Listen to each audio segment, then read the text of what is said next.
Yom, selamat good night kaum insomnia yang gak bisa tidur karena masih mikirin cicilan.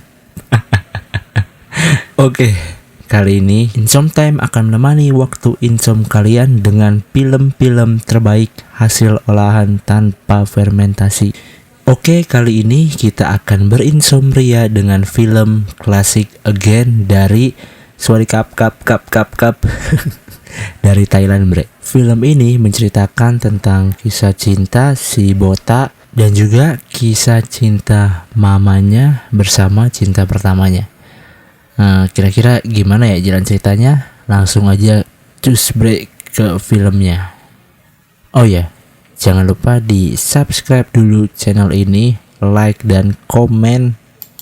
Udah? Oke, kalau misalkan belum, yaudah nanti aja nggak apa-apa bre. Oke, kita langsung cus ke filmnya. Cus!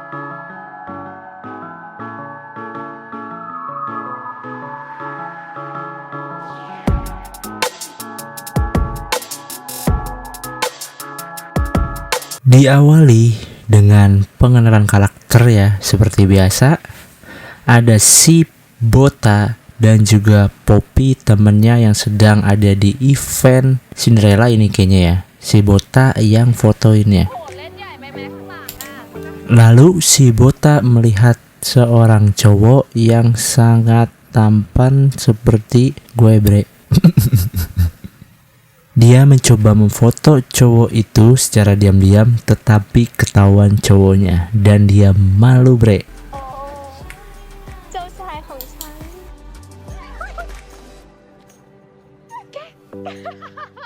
Jadi si Non itu adalah mahasiswa arsitektur yang satu kampus dengan mereka berdua ya. Dia suka minum kopi Starling. Next, lalu dia pas di rumah ditelepon sama ibunya. Ibunya itu kerja di luar negeri ya, di Seoul.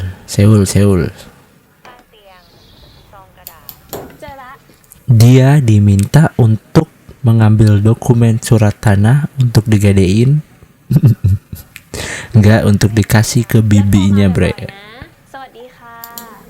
Lalu dia menemukan sebuah kotak yang isinya ternyata surat-surat cinta punya mamanya.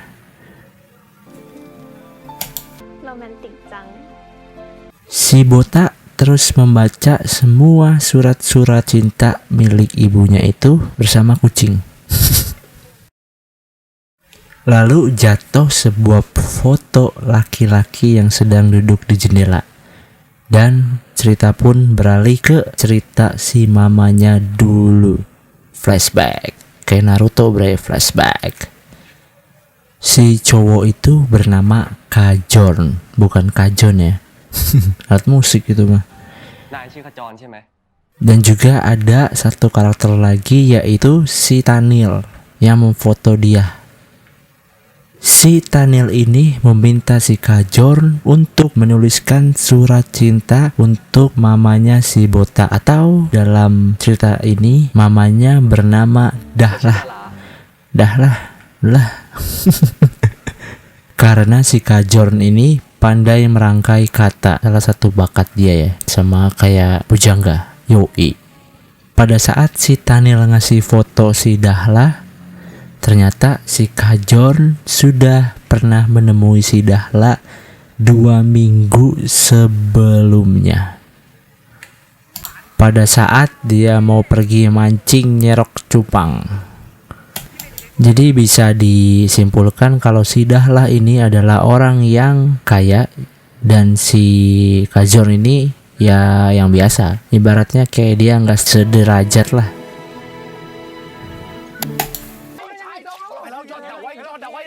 Mereka menyerok cupang di kebun kakeknya si Dahlah dan Dahlah mengancam mereka, ingin memberitahukan ke kakeknya kalau mereka mengambil ikan tanpa izin. Dahlah memberikan 2 pilihan kepada Kajorn. 1, Kajorn dibilang ke kakeknya, atau Kajorn mengantarkan Dahlah ke tempat yang berhantu yang berada di seberang pulau ke rumah berhantu yang berada di seberang pulau. Dan Kajorn memilih untuk mengantarkan Dahla ke sana dengan perahu seperti di film My Heart. Next, keesokan harinya mereka berdua pergi menggunakan perahu tersebut. Ya ente tau lah bre, seperti orang-orang kebanyakan yang PDKT, mereka di perahu kayak malu-malu kucing. Dua-duanya saling musam mesem. Mereka berdua sampai ke pulau tersebut dan akhirnya masuk ke rumah hantu itu. Tetapi ternyata di sana tidak ada hantu ya, yang ada hanya monyet dan kucing. Setelah keluar dari rumah itu, akhirnya mereka bergegas untuk balik pulang karena dikit lagi hujan, tetapi mereka kehujanan. Ketika mereka berjalan mencari tempat berteduh, tiba-tiba si Dahla jatuh dan si Kajorn menggendong si Dahla. Idi, so sweet bre, sedap. Oke, slow motion pun dimulai. Mereka bermesra-mesra ria sambil si Dahla digendong si Kajorn di bawah hujan rintik-rintik. Ya, mereka pun bermain di pulau tersebut sampai malam hari dan lupa pulang ya.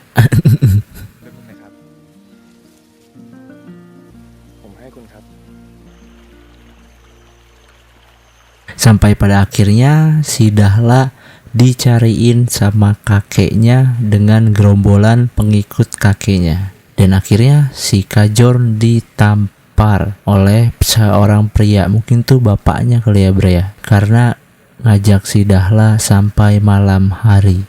Oh iya lupa, ketika si Kajorn mengambilkan kunang-kunang untuk si Dahla, Dahla yang merasa sangat senang, dia memberikan kalungnya dia kepada si Kajorn. Dan ini awal dari kisah cintanya.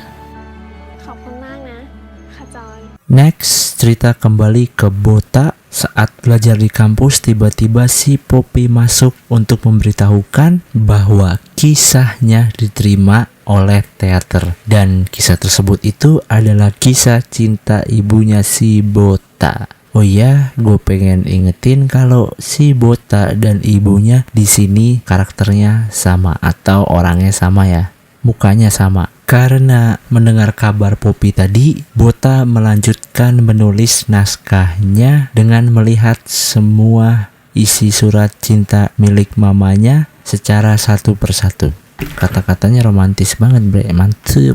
Next, kembali ke masa lalu, si Kajorn menuliskan surat cinta untuk si Tanil yang akan diberikan ke Dahla ya. Si Kajorn benci karena harus menuliskan surat cinta untuk si Tanil. Kenapa nggak diri dia sendiri gitu ya? Si Dahla membalas surat dari si Tanil dengan mengajaknya untuk menonton pertunjukan di sekolahnya. Dan dia mengajak si Kajorn. Di pertunjukan itu, si Dahla sangat mahir bermain piano sampai-sampai si Kajorn tersipu dan ingin memberikan sebuah bunga kepada Dahla.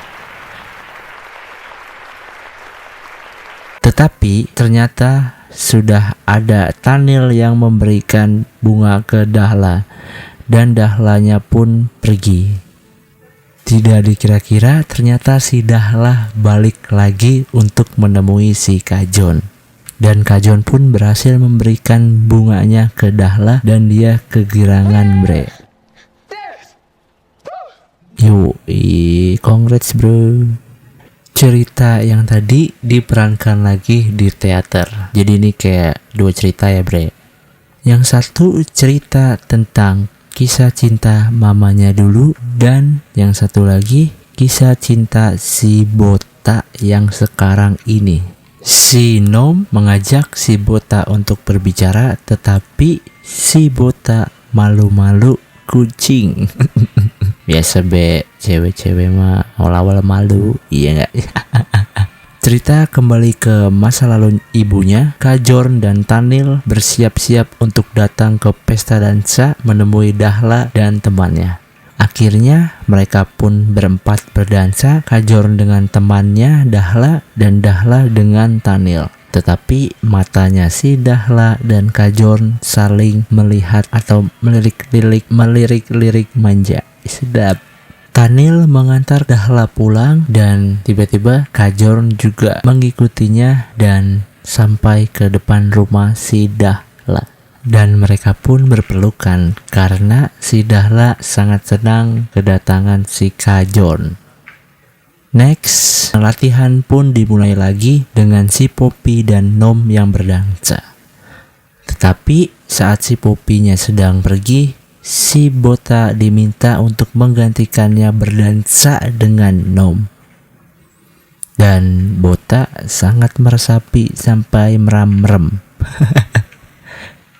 Next, cerita kembali lagi ke masa lalu mamanya. Si Tanil dan Kajorn yang sedang upacara, tiba-tiba si Tanil terjatuh dan pingsan. Tapi ternyata itu hanya trik dia agar bisa bolos dari upacara. Dan mereka pun pergi ke pantai. Jadi si Dahla tidak membalas surat dari si Tanil lagi dan Tanil pun mencari cara untuk mendekati si Dahla dengan membelikan suatu barang dan dia minta ditemenin oleh si Kajorn. Dan Kajorn pun memilihkan bros ungu untuk si Dahla. Ya memang si Kajorn kayak tahu gitu apa yang disukain oleh si Dahla. Dahla. Next, cerita berganti lagi. Bota, Poppy, dan Nom sedang makan di kafe untuk merayakan ulang tahun si Poppy dan Bota. Dan Nom pun memberikan kado untuk si Poppy dan Bota. Tetapi si Bota tampak sedih karena si Poppy mengira kadonya dia itu lebih spesial dari Nom. Si Bota kadonya dikasih notebook ya, dan cerita pun berlanjut ke sebelah. Si Tanil memberikan bros itu ke Dahla. Si Tanil memberikan hadiah itu dan juga menyatakan perasaannya ke si Dahla. Tetapi si Dahla tidak menjawab. Dan si Dahla pun menemui si Kajorn di pinggir pantai karena si Dahla tahu bahwa bros itu yang milihin si Kajorn. Dan si Dahla pun marah karena Dahla berharap itu dari si Kajorn langsung. Dan akhirnya Dahla memutuskan untuk mengakhiri hubungan dia dengan Kajorn yang secara diam-diam takut menyakiti semua orang. Dan akhirnya Dahla tidak mau ketemu dengan Kajorn dan Tanil.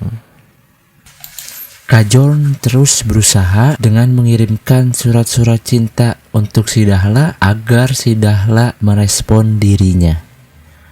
Sampai-sampai si Kajorn rela hujan-hujanan untuk menemui si Dahla sampai di depan rumahnya tetap hujan-hujanan. Dan akhirnya si Dahla pun luluh, dia menyamperin si Kajorn dan berpelukan. Cie, baikan. Di sisi lain, si Bota juga sama. Dia kehujanan lalu disamperin sama si Nom. Lalu Nom menawarkan untuk mengantarkan si Bota ke perpustakaan dengan jaketnya sebagai payung. Dan akhirnya mereka berdua pun beruwu-uwu di bawah hujan sambil lari-larian. Slow-mo pun dimulai, bre. Setelah sampai di perpustakaan, Nom pun pergi dan Bota melihat si Nom. Lalu pas si Nom menoleh, si Bota malu-malu. Malu-malu kucing. Next, si Tanil berniat untuk mengaku kalau suratnya itu bukan dia yang nulis, tapi si Kajorn. Dan si Kajorn pun berniat untuk jujur kepada Tanil bahwa dia suka kepada si Dahla. Dan Tanil pun tidak menghajar si Kajorn yang telah menikungnya dari belakang. Karena Tanil itu teman yang baik ya. Dia mengerti kalau si Kajorn dan Dahla mereka berdua itu saling suka. Di sisi lain, si Bota selalu ya pas disamperin si Nom, dia tiba-tiba gugup dan pergi. Emang kayak gitu ya cewek ya. Aduh. Suka-suka tapi malu. Next, akhirnya si Dahla dan Kajorn mereka LDR-an ya. Mereka ngirim surat berdua dan juga si Kajorn memainkan gitar untuk memberikan nyanyian kepada si Dahla. Ini zaman dulu bre, belum ada HP, jadi surat-suratan dulu. Di sisi lain, si ibu kafe menyuruh si Bota untuk membalikan payung milik si Nom. Si Bota bingung, kenapa dia yang disuruh balikin ya? Dan ternyata pada saat si Bota menunggu hujan atau kehujanan, si Nom itu memiliki payung. Tetapi dia menaruh payungnya di kafe dan hujan-hujanan bersama si Bota dengan jaketnya. Anjay, gila so sweet banget nih si Nom. Setelah mendengar cerita dari ibu kafe, Bota langsung lari bawa payung, tapi dia hujan-hujanan. Aduh, itu payung buat apa gitu kan? Malah dia hujan-hujanan. Lah. Seperti biasa, slow motion lagi bre. Hujan-hujanan itu identik dengan slow motion. Lalu di perjalanan dia bertemu dengan Poppy. Dan Poppy bersedih karena dia ditolak oleh si Nom. Dan si Bota pun jadi gelisah. Dia memilih temannya atau si Nom. Di sisi lain, si Tanil diomelin sama bokapnya. Karena sebenarnya yang menyuruh si Tanil deketin si Dahla itu ayahnya. Dan ayahnya mengetahui bahwa surat-surat yang dikirim si Tanil itu bukan tulisan si Tanil. Akhirnya si Tanil diselepet oleh Gesper sama bapaknya. Anjay, keras bre. Dan bapaknya si Tanil pun pergi ke rumah si Dahla menemui bapaknya si Dahla. Dan mereka berdua pun ketahuan yang mengirim surat itu ternyata bukan dari Tanil. Ibaratnya mereka berdua ini dijodohkan lah untuk urusan keduitan. Next, Kajorn menunggu Dahla di stasiun karena Dahla sudah berjanji akan datang ke tempat kakeknya dan menemui si Kajorn. Tetapi si Dahla tidak muncul-muncul. Next, cerita berpindah ke upacara lagi dan seperti biasa si Tanil pingsan, pura-pura pingsan ya. Si Kajorn pun mengerti kode dari si Tanil dan tidak disangka-sangka ternyata si Tanil gantung diri. Mungkin ia depresi karena diomelin papanya. Si Kajorn pun sangat sedih dan bimbang karena dia berpikir bahwa si Tanil bunuh diri itu karena masalah si Dahla. Next, saat di rumah sakit ketika Dahla datang, Kajorn menyuruh Dahla untuk menemani si Tanil.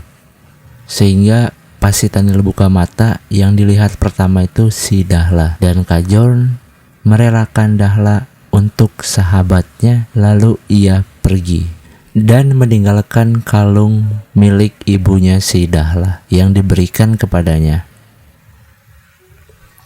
Next, cerita berlanjut ke 5 tahun, apa 10 tahun ini ya. Mereka sudah pada kuliah dan dewasa ya.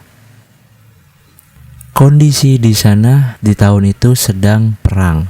Dan tiba-tiba ada pendemo yang lewat di depan si Dahla. Lalu si Dahla terkena asap dari bom api.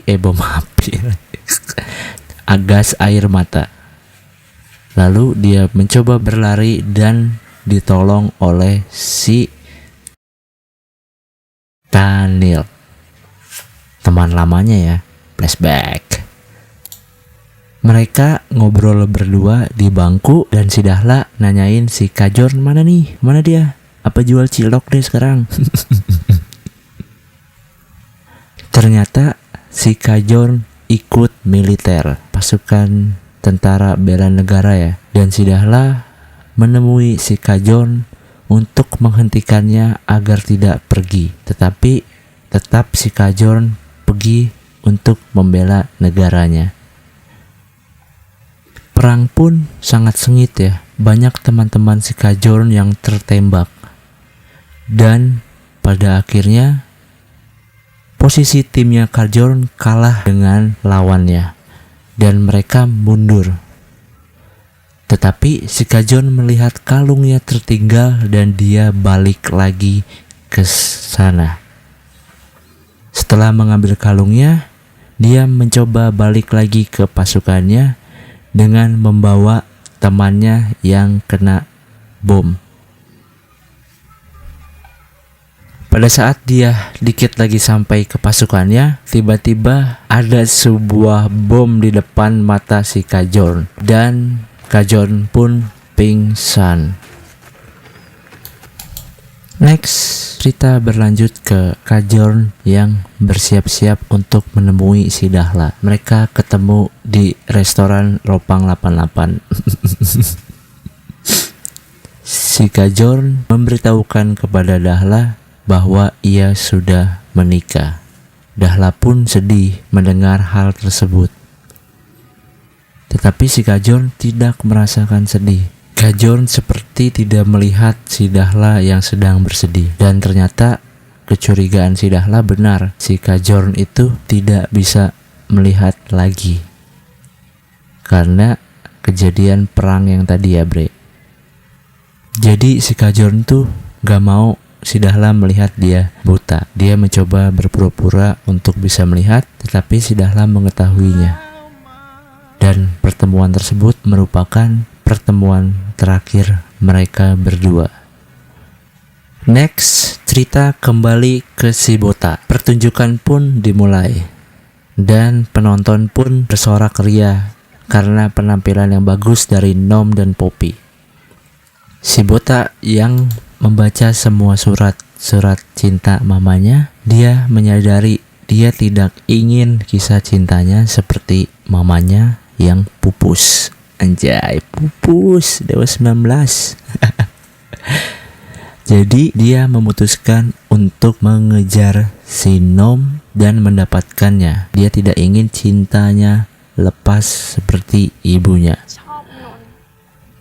Akhirnya dia maju ke depan dengan membawa payungnya si Nom dan menyatakan perasaannya di depan semua orang kepada Nom. Dan Nom pun benar, dia juga menyukai si Bota. Di sisi lain, si Poppy menjadi pupus. Di sini si Poppy yang pupus, bre. Pasti kalian bertanya-tanya, lalu ibunya si Bota menikah dengan siapa? Ternyata ibunya si Bota menikah dengan Tanil dan memiliki anak si Bota. Next, si Bota yang gelisah karena telah menyatakan perasaannya kemarin, tetapi ia kabur karena melihat reaksi Poppy yang sedih. Akhirnya tiba-tiba bel berbunyi dan ternyata itu si Nom. Ini gue bingung nih. Nggak hujan tapi si Nom pakai payung. Aduh, film. Mereka berdua berbincang-bincang dan si Nom memberikan perahu kertas yang berisikan tulisan, "Aku ingin menjadi cinta dalam hidupmu." Anjay, so sweet but bre. Buset. Akhirnya mereka pun berpelukan dan pacaran. Anjay, congrats, PJ dong, PJ.